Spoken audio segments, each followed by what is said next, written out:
Hello, hello, everyone. Welcome back to Digging Through Dominoes. I'm your host, Teri Anderson, and I know we missed Tuesday.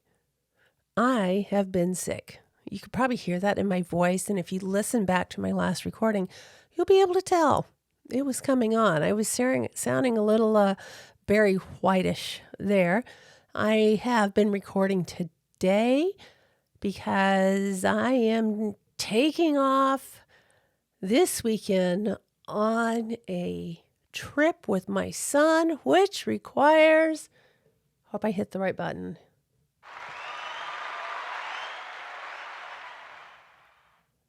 Applause. My son and I, it seems the last 3 years have taken trips, photo safari sort of things. Last year we stopped we didn't stop. We actually flew out to Wisconsin and met with his 4 of his birth sisters, the mother of 3 of them, his aunt, and the mother's huge, wonderful family. And it was funny because on Facebook, it's like popping up with memories of that trip and what a wonderful trip that was and how much difference I have seen in my son since that trip. It's just been so amazing. What I wanted to do today, because I want to get something up, I do have something recorded to post on next Tuesday, 5 a.m. And then I'm working on another one I want to post as well. When someone had reached out and asked me a question, and it's a very interesting question, and it's about asking for help, how you ask for help. And so I really want to get my ducks in a row on that and record that tomorrow and have that up either next week or the week after that.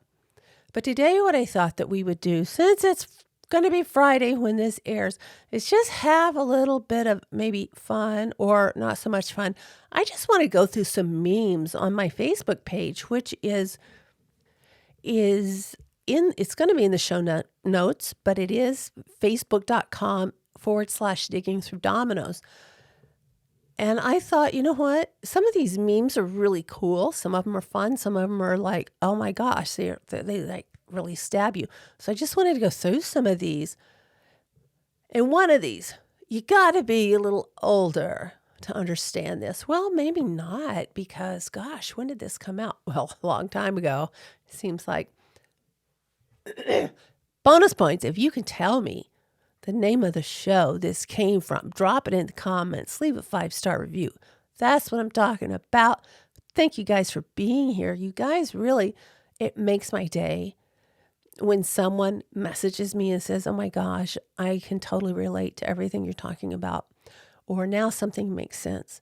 So thank you for that. You guys mean so much. And if the fact that you can learn something from the crap I've gone through, it makes it worth going through.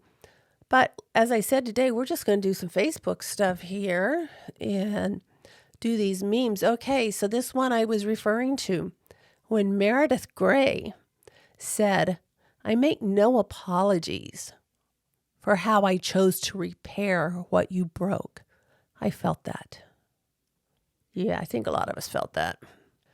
This one is by Reggie Newland. She does whatever it takes to make it through one more day. She is not a sinner or a saint. She is a woman, a warrior, with the soul of a survivor and a heart that is in search of peace and love. I think many of us can relate to that, men and women. This one, somebody responded to this one that actually really surprised me, and I don't want to say their name because I do have enemies out there and they will come after her. But I was very surprised and very pleased to see that she's following at least my Facebook page. But it says, pay attention when people react to you with anger and hostility. You have found the edge where their respect for you ends. How flippin' true is that? And very unfortunate. Loving this one too. I'm feeling it. The version of you that people create in their mind is not your responsibility. Let's read that one again. The version of you that people create in their mind is not your responsibility. Yeah, baby. I think a little more applause for that one. Gosh, that has really set me free. This is something I think to go to a lot of people that like to throw, for lack of a better term, Molotov cocktails into the lives of people. And it's sort of, it's very much a sort of projection. Until you have been with someone like that, you don't know. There is no way you could possibly know. So if you ever hear someone describing a partner, a parent, a lover, a former lover, a family member, or someone they were once close to, as if they were not who they appear to be, as if they were dangerous, duplicitous, as if they were truly made of evil, don't judge.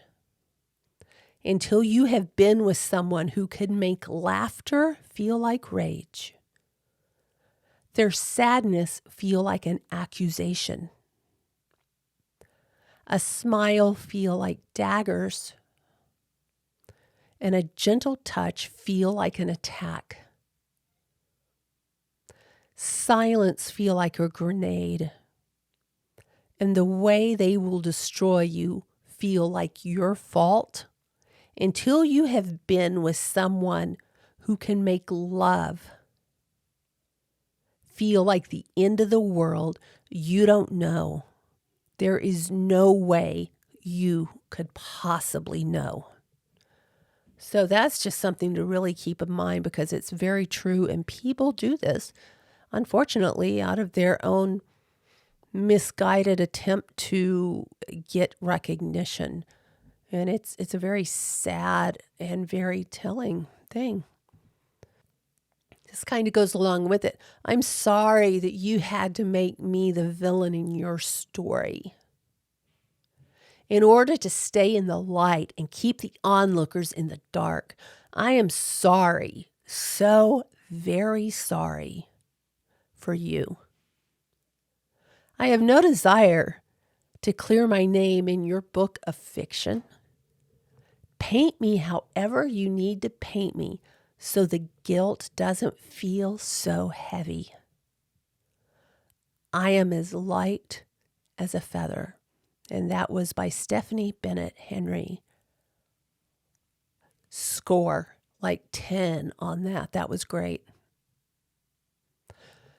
All right, this is from Alpha in Alpha Writes.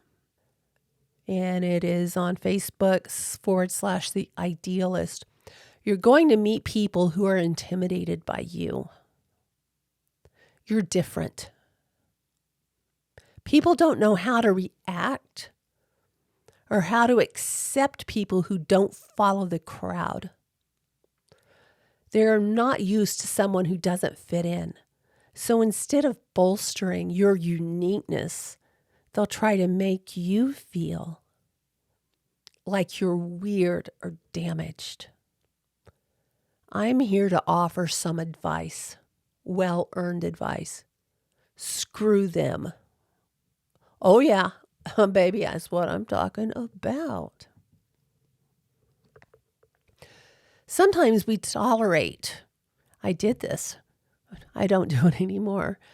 Sometimes we tolerate the destructive patterns of others because we are afraid to lose them.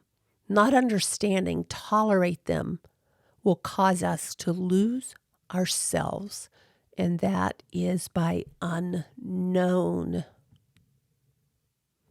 Neil Strauss says, Self-awareness takes work, and listening to things you don't want to hear and admitting that you're wrong a lot.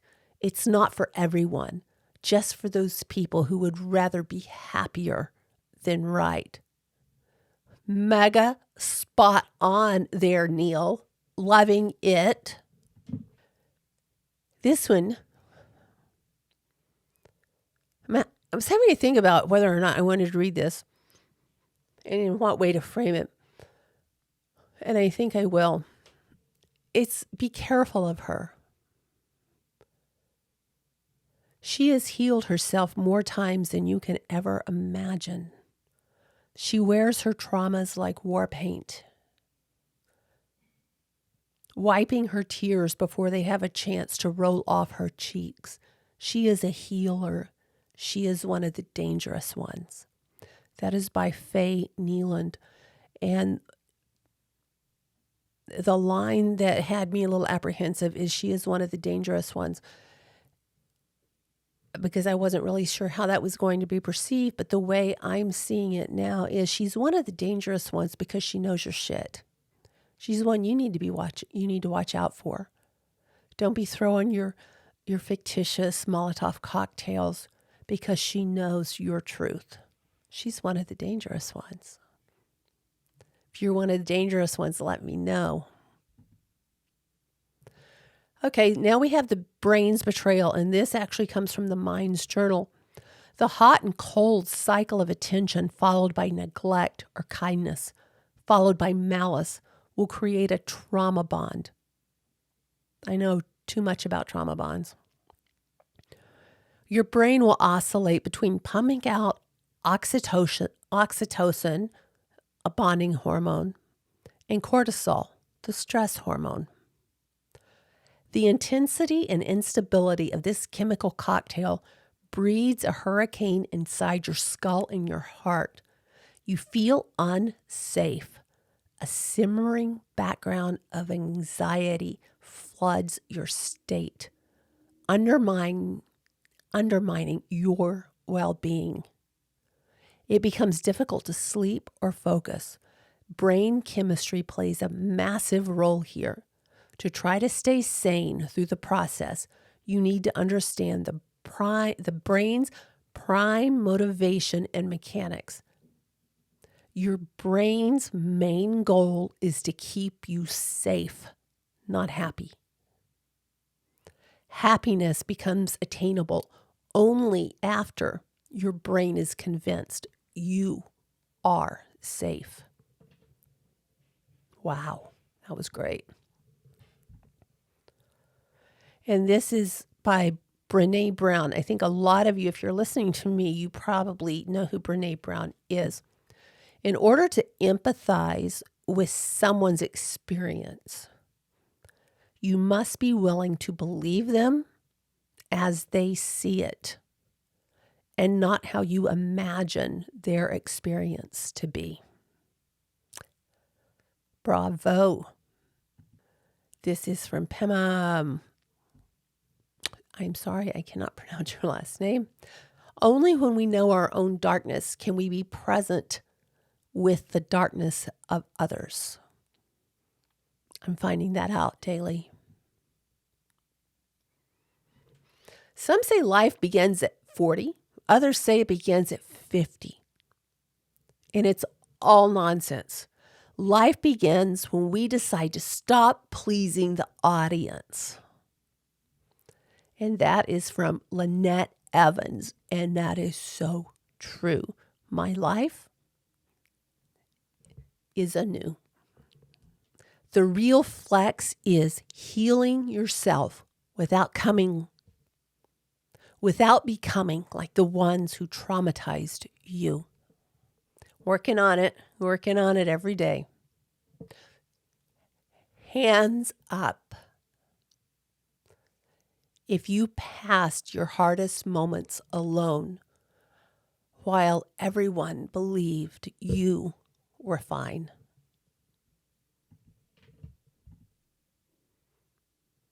When your abuser gets exposed for exactly what they are, Don't expect apologies from the people who bought into their rationalizations and socialized their abuse. That's from Callan Dion, and that's something I'm having to remember daily. I hope this time when you see the signs, you don't ignore them. I hope this time when you see the lack of effort, you don't force it. Pick up and go. I hope this time you save yourself before you even get damaged. This is by Oscar Wilde.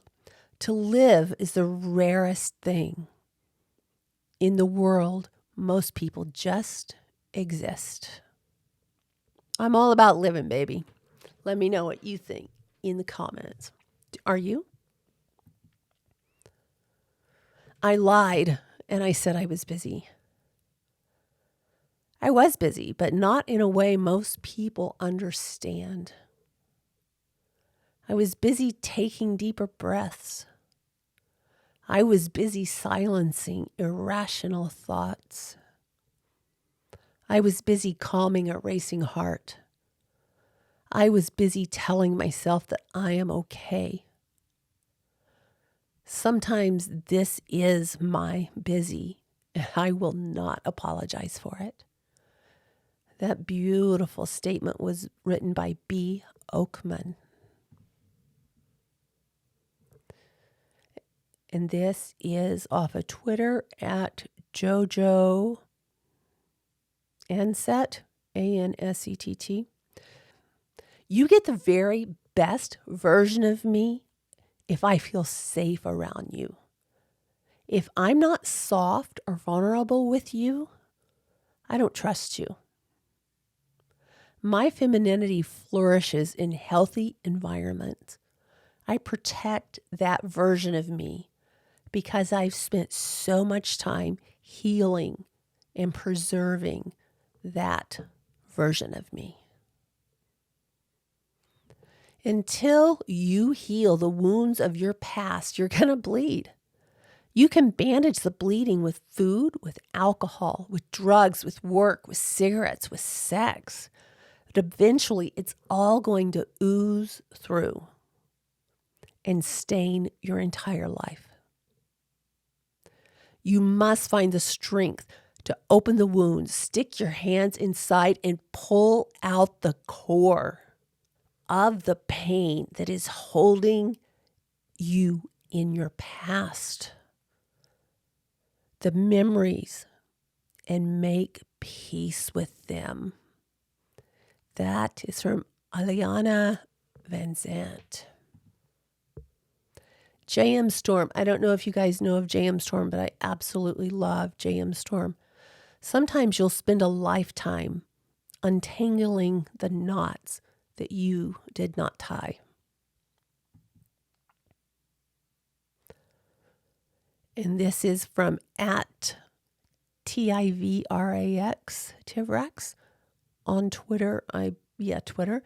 As you get older, you really understand. Your parents had trauma too.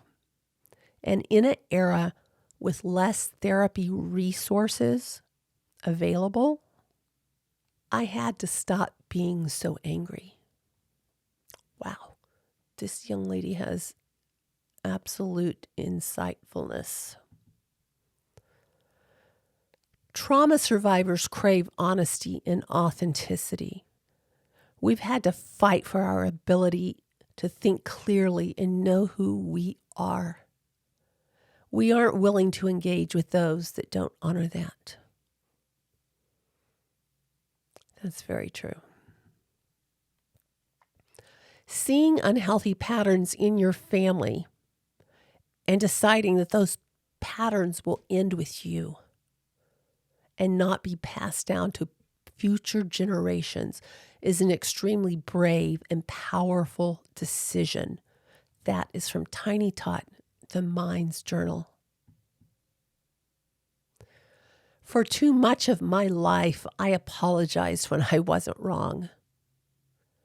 all to make a situation better. I'm not going to be that person anymore. Thank you, Samantha King. Immaturity. The attitude of, that's just how I am, take it or leave it, is still a sign of immaturity. If you believe you don't have to change anything about yourself, even at the very least, the worst in you, and that people will just have to deal with it, then you're still a child. As an adult, it's your responsibility to figure out which of your traits are toxic and negative towards other people and the ones you love. Evolve. And that is from Atmogenesis. This one, my gosh, I'm trying. Dear little me, you took on so much that was not yours to carry. We can set down now. We can set it down now. Whenever you're ready. Love me. It's beautiful, isn't it? This is unknown, and it is from found in the Minds Journal. Did you really have a bad day? Or did you have 10 to 20 minutes where you let your thoughts run undisciplined, which led you to a bad vibe that let carry you away? Come on, you've got this. Pay attention. True. There's only one person I think I'm better than, and that is the old me. 100%. This is from at Yes Candace, or Yes I Candace. My therapist told me yesterday, some people, especially family, will choose to remember and recognize only the version of you they held the most power over. No matter how long it's been or how much you've changed, and I cannot stop thinking about it. Thank you, Candace. Manipulation is when they blame you for your reaction to their disrespect. There are some people who could hear you speak 1,000 words and still not understand you. And there are others who will understand without you speaking a word. Remember, most of your stress comes from the way you respond, not the way life is. Adjust your attitude. Change how you see things. Look for the good in all situations. Take the lesson and find new opportunities to grow. Let all the extra stress, the extra worrying, and overthinking go. People in therapy often ended up in therapy because those in their lives who actually needed the therapy. It's up to us to break generational curses. When they say it runs in the family, you tell them, and this is where it runs out. That's from Enlightened Consciousness. A narcissist would rather give up or lose in a relationship with someone close, such as a family member, than to ever have to admit a wrongdoing or make an apology. Whoa. Their ego cannot possibly sustain a narcissistic injury. They would rather go to their graves, never taking accountability for their own actions or behaviors. Oh my gosh, that has me thinking back. on a few people. It's like once you've been hurt, you're so scared to get attached again. Like you have this fear every person you start to like is going to break your heart. You cannot change how people feel about you.